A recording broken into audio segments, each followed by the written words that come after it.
de version française.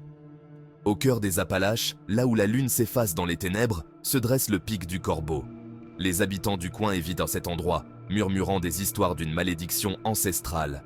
L'histoire commence avec Emilia, une jeune femme qui s'est aventurée au pic du Corbeau en quête de réponse. Sa sœur, Lucie, avait disparu des mois plus tôt, ne laissant derrière elle qu'une note énigmatique.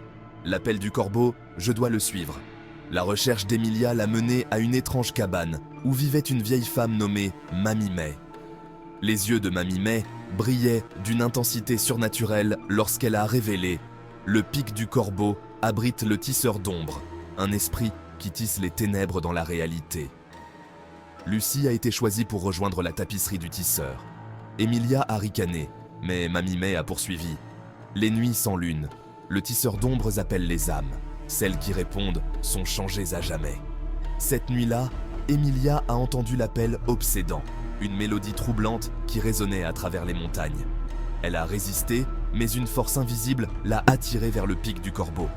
En grimpant, les arbres semblaient se tordre, leurs branches s'accrochant comme des doigts squelettiques. Emilia a trébuché sur une clairière où se tenait Lucie, ses yeux noirs comme du charbon. « Rejoins-nous » a murmuré Lucie, sa voix portée par le vent. « Le tisseur d'ombre t'attend. » Emilia s'est enfuie, mais l'appel a persisté. Chaque nuit, il devenait plus fort, jusqu'à ce qu'elle se rende. Mamie May a trouvé le journal d'Emilia, abandonné dans la cabane.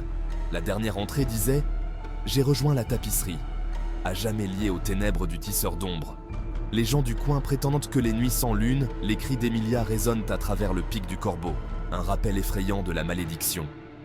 Aujourd'hui, les variations du folklore abondent. Certains disent que le tisseur d'ombre est un esprit vengeur, né des ténèbres du cœur humain. D'autres croient que le pic du Corbeau abrite un ancien portail, une passerelle vers le monde souterrain.